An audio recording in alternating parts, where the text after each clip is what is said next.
হয় কৰোনাৰ দ্বিতীয়টো ঢৌৰ যি পৰিস্থিতি কিছু হাম কাটিবলৈ আৰম্ভ কৰিছে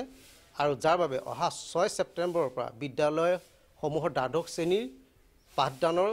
ব্যৱস্থা কৰা হ'ব বুলি ইতিমধ্যে শিক্ষামন্ত্ৰীয়ে ঘোষণা কৰিছে যাৰ বাবে বিদ্যালয়সমূহত এতিয়া ব্যস্ততা বাঢ়িছে শিক্ষকসকলৰ মাজত আৰু চৌদিশে চাফচিকুণতা ব্যৱস্থা হাতত লৈছে আৰু এই মুহূৰ্তত মই গহপুৰ নগৰস্থিত উচ্চতৰ মাধ্যমিক বিদ্যালয়ত উপস্থিত আছোঁ আৰু বিদ্যালয়ত এতিয়া চাফচিকুণতাৰ পৰিৱেশ দেখুৱাইছোঁ আৰু চেনিটাইজাৰ কৰা ব্যৱস্থা মই দেখুৱাবলৈ চেষ্টা কৰিছোঁ ইতিমধ্যে এই ব্যৱস্থা কৰিছে শ্ৰেণীকোঠাৰ পৰিৱেশ দেখুৱাই আছোঁ আৰু শ্ৰেণীকোঠাত এই ব্যৱস্থা হাতত লৈছে বিদ্যালয়খনৰ ফালৰ পৰা যেহেতু দ্বাদশ শ্ৰেণীৰ পাঠদানৰহে যি ব্যৱস্থা কৰা হৈছে গতিকে তাৰ যিসমূহ ক্লাছৰুম আছে সেই ক্লাছৰুমত সেই ব্যৱস্থা কৰা হৈছে আৰু যি গছৰ ডাল আছে অতিৰিক্তকৈ বাঢ়িছিলে হাবি জংঘল হৈ পৰিছিলে বিদ্যালয়খনৰ চৌপাশৰ পৰিৱেশৰ গছৰ ডাল পাতসমূহ কাটিছে ইতিমধ্যে বিদ্যালয় কৰ্তৃপক্ষই এই মুহূৰ্তত দেখুৱাইছোঁ আৰু প্ৰত্যক্ষ কৰিছে আৰু বিদ্যালয় যেহেতু অধ্যক্ষ ডাঙৰীয়া আছে মই তেখেতৰ ওচৰলৈ যাম আমি পাইছোঁ মই আপোনাৰ ওচৰলৈ আহিছোঁ বিদ্যালয়ৰ পৰিৱেশ এটা পুনৰ ঘূৰি আহিবলৈ আৰম্ভ কৰিছে কি ক'ব বিচাৰিব নমস্কাৰ মই প্ৰাগ নিউজৰ সমূহ দৰ্শকলৈ নমস্কাৰ জনাইছোঁ আচলতে খুব এটা আৱেগিক এটা কথা নিচিনা হৈ পৰিছে ছাত্ৰ ছাত্ৰীসকল আমালৈ সদায় এটা ফোন কৰি আছে ছাৰ আমি 1 তাৰিখৰ পৰা যাম নে কেতিয়া যাম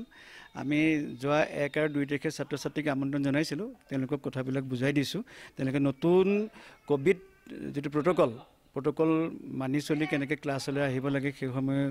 সেই সম্পৰ্কে তেওঁলোকক বুজাই কোৱা হৈছে তাৰোপৰি আমাক যিহেতু নতুন SOP মতে 30 গৰাকীকেহে ছাত্ৰীক পাঠদানৰ অনুমতি দিয়া হৈছে গতিকে আমি পূৰ্বে আমাৰ 103টা কলা শাখাত আৰু 49 গৰাকী বাণিজ্য শাখাত আছিলে আমি দুটা ভাগ কৰি পেলাই তেওঁলোকক কলা শাখাৰ 3টা ছেকশ্যন আৰু বাণিজ্য শাখাত 2টা ছেকশ্যন কৰি পেলাই এই পাঠদানৰ ব্যৱস্থা কৰিছোঁ আৰু ইতিমধ্যে আমি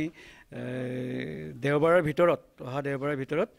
সমগ্ৰ কোঠা আমি সজাই পৰাই তুলিম ইতিমধ্যে চেনিটাইজ কৰা হৈছে চাফচিকুণো কৰা হৈছে 74 অকণ বাকী আছে চফা কৰিবলৈ আমি দেওবাৰৰ ভিতৰত এইখিনি কৰিম আৰু এইটো ছাত্ৰ ছাত্ৰীৰ কাৰণে আশাৰ এটা বতৰা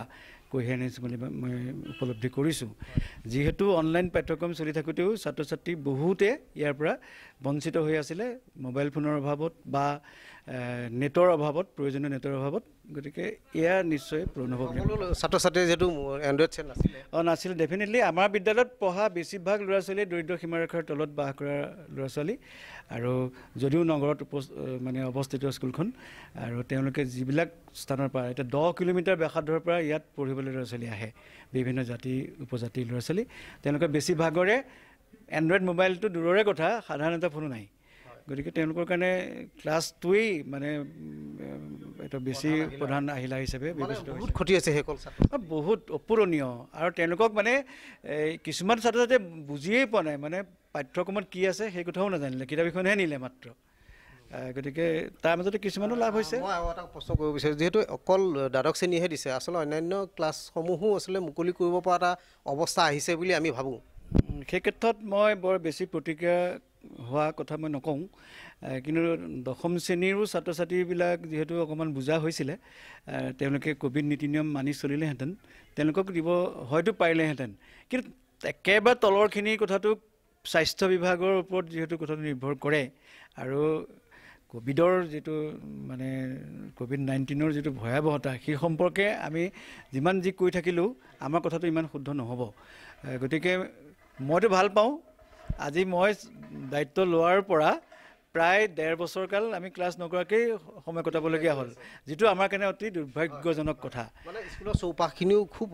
বেয়া অৱস্থালৈ গৈ আছে আমি মাজে মাজে এমাহৰ মূৰে এইবিলাক চাফ চিকুণ কৰাই থাকোঁ তথাপিতো বাৰিষাত অকণমান আৰু এটা বেছিকৈ গছবন গজে সেইটো কাৰণে সমস্যা হৈছে মুঠতে ভাল পৰিৱেশ এটা ঘূৰি আহক প্ৰথম শ্ৰেণীৰ পৰা আমাৰ বিদ্যালয়ত যিহেতু প্ৰথম শ্ৰেণীৰ পৰা আছে প্ৰথম শ্ৰেণীৰ পৰা দ্বাদশ শ্ৰেণীলৈকে পাঠদান আৰম্ভ হওক এয়া মই কামনা কৰিছোঁ ধন্যবাদ আমি আগলৈ দেখুৱাবলৈ চেষ্টা কৰিম যিহেতু বিদ্যালয়ৰ ইতিমধ্যে চৌদিশ যি ক্লাছৰুম সেইখিনি চাফ চিকুণতা কৰা হৈছে আৰু চেনিটাইজ কৰা হৈছে যিখিনি অতিৰিক্ত হাবি জংঘল সৃষ্টি হৈছে সেইখিনি কটা হৈছে ইতিমধ্যে অধ্যক্ষ ডাঙৰীয়াৰ পৰা জানিব পাৰিছোঁ এই ক্লাছৰুম ইতিমধ্যে চাফ চিকুণতাৰ ব্যৱস্থা লৈহে আছে সম্পূৰ্ণ হোৱা নাই গতিকে এনেধৰণে গহপুৰ উচ্চতৰ মাধ্যমিক বিদ্যালয় ইতিমধ্যে এই ব্যৱস্থা হাতত লোৱা হৈছে যিহেতু তেওঁলোকৰ মাজত এটা উৎফুল্লিত মন হৈছে যদিও একাদশ আৰু দশমমান শ্ৰেণীৰো আচলতে ক্লাছ শিক্ষা বিভাগে খুলিব পৰা ব্যৱস্থা যেহেতু হৈছে সেয়া তেখেতৰ মন্তব্যৰ পৰা ধৰিব পৰা গৈছে আশা কৰিব পৰা যায় যে পৰৱৰ্তী সময়ত শিক্ষামন্ত্ৰীয়ে নতুন SOP অনুসৰি